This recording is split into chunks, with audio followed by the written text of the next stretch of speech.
The Intro to History of Science class is a very broad course, obviously. It is an intro course after all. And so we start right sort of at the beginning of human thought with ancient Babylonian and Mesopotamian creation epics.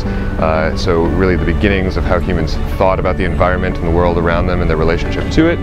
We move right through antiquity and the Middle Ages, the early modern period, right up until modern times. The aim is not so much to cover the different theories one after the other, but to understand the questions and how the questions have changed and what makes them meaningful today for us. And so we look at the evolutions of questions, how we came to formulate them and understand them better. It's truly one of those courses that can interest any kind of student, whether you're a student in the sciences or whether you're a student in the humanities. It's a course that challenges really every kind of student. Having a whole range of students with different backgrounds and interests in the same classroom really adds to an amazing, the amazing chemistry of class discussion. I originally took it for the reason that I did need a science credit, and I thought that would be a fun and interesting way to get it. But it really did broaden my horizons. It really opened my mind up to thinking about science in a way that I'd never looked at it before, and taking the course is really what convinced me to do it for my degree, which is what I ended up doing.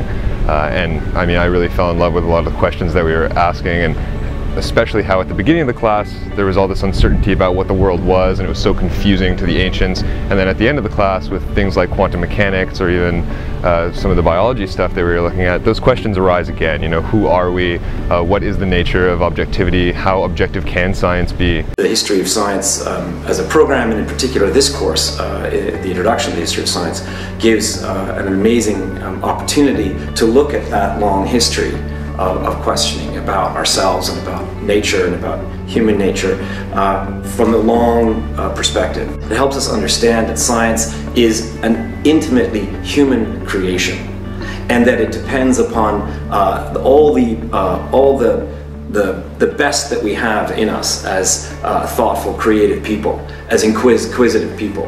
And the history of that inquisitiveness, of that questioning about nature, is itself full of drama and full of twists and turns, and has been embedded in the long history that is the development of Western civilization.